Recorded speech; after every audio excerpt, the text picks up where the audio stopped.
all because I care too much. The stereotypical dream for a musician is you move to Nashville, you walk into a label, you sit in the lobby, you sing your amazing song, they're like, we want to sign you, and they pull you up. Kind of like Taylor Swift did, where they would go to every single label every week with her dad. It's just not true. Moving to Nashville just triples your cost of living, and you play in the bars downtown for tips only. I used to play the bar scene, I used to play gigs all the time. Afraid my paper skin has started wearing thin. It isn't fair, I care too much. And then I realized I could play in my shorts at home on a live stream and make, 5 times as much money and have way more fun interacting with way more people. You have to build a fan base online, and they will push you to success with your music. Hey, my name's Brent Morgan. I'm 33 years old, and I write and produce music for a living, and this is my ordinary life. So this is my studio. I have 2 different portions, as you can see. Right here is where I do my live streaming every single day. As you can see, I got my SM7 mic rigged up. I got my Sony camera. I'm here most of my time every single day. I sit in this chair probably like 4 to 5 hours a day at least. And then if you come over here, this is where I do all of my writing and recording. I got an interest in music when I was in 11th grade. My whole life before that was focused on sports. I had scholarships lined up for baseball, but I also joined a band with my friends. I started realizing that I could sing and I could play by ear. So I started teaching myself piano and guitar and just performing for some friends here and there. And then I got really interested and I went to college for music and started giving lessons. I started realizing my life was surrounded by music. So I really wanted to pursue it. I even remember when I was about to propose to my wife, I had to go talk to her parents and say, I'm going to do music for a living, and it was terrifying. Luckily, I had just won $100,000 from Petco the week before I asked that question, so it kind of gave me some leverage. Waking up in the morning to my 2 best friends, a little nudge to get me out of the bed. I entered this contest and wrote a jingle for them about rescue animals, and I won $100,000. It was $50,000 for me and $50,000 for the shelter that I rescued my dog from. That's when I started realizing, this is how you monetize it. I got to where I was writing probably 4 to 5 jingles a week. Got a place to be, but you ain't got time, and a beat down cab ain't a suitable ride. Need to step it on up, gotta put your foot down for the best ride in town. The tricky part is to fit an extremely catchy melody and all of the talking points that the company wants you to talk about in 15 to 30 seconds. Window into everything America. American stories, American life.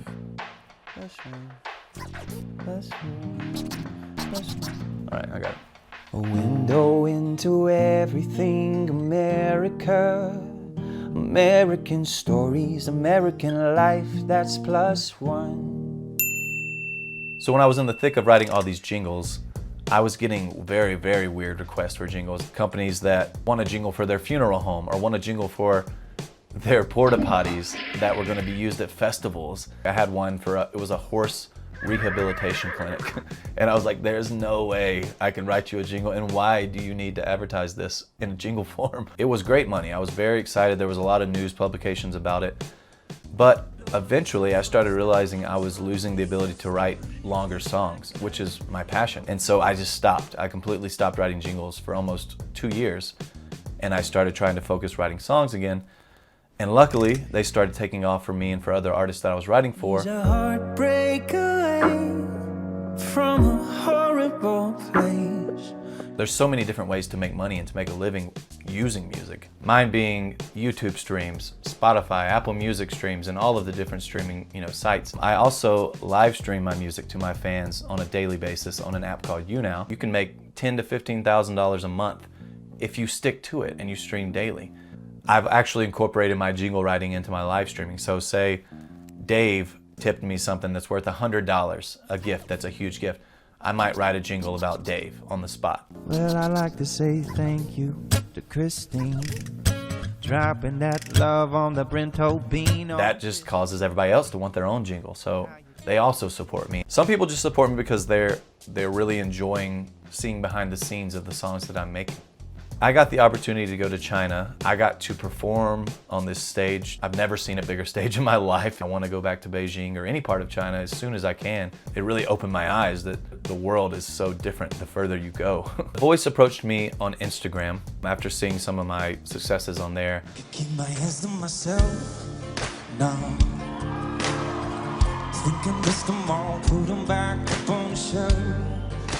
Being there for an entire month to work on 1.5 minutes of one song that you're gonna sing on TV was so overwhelming. If anything, it just made me a better musician because that's all I thought about for an entire 30 days was that one song and how to make it better. About a week into my stay at The Voice, I started noticing my voice was not recovering at all. It was very weird. It was swelling. My throat was swelling up.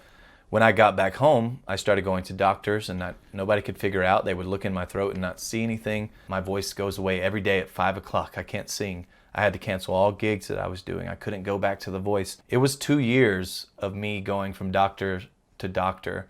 It scared me. I didn't know if I was gonna have a future in doing what I love. I ended up finding out it was a thing called muscle tension dysphonia, which, to make it short, is basically where your brain stops telling your vocal cords to relax. So if I get hit in my shoulder, my vocal cords close up because it's messed up. I've been doing treatment now and doing allergy shots and different things, and my voice is improving literally weekly. So I live in Madison, Alabama. My whole family lives here. My mom, my dad, my sisters, we're all within 5 minutes of each other. I met my wife in high school. She was on the high school soccer team. She was like the star. I joined the soccer team, which I never played soccer, because I wanted to meet her, and it worked. I ended up getting to know her. We started dating, and now we've been married ever since. So living in Alabama kind of frees up space for me financially. The house we live in now, it has 5 bedrooms and 5 bathrooms. To get something like that anywhere else in the world, like LA or New York, would be astronomically expensive. But it's affordable here in Alabama, and it gave me room to have a nice backyard for my dogs, to have room for a studio, and I own, so I'm not renting. I actually can, pay this house off and it's mine. Starting this road to recovery, it changed my perspective completely, and now I'm even more grateful for music, and I do it even more than I was before I had the issue. You might end up seeing me on the show again because they're wanting to do this road to redemption, and I'm just waiting till I feel confident enough to go back.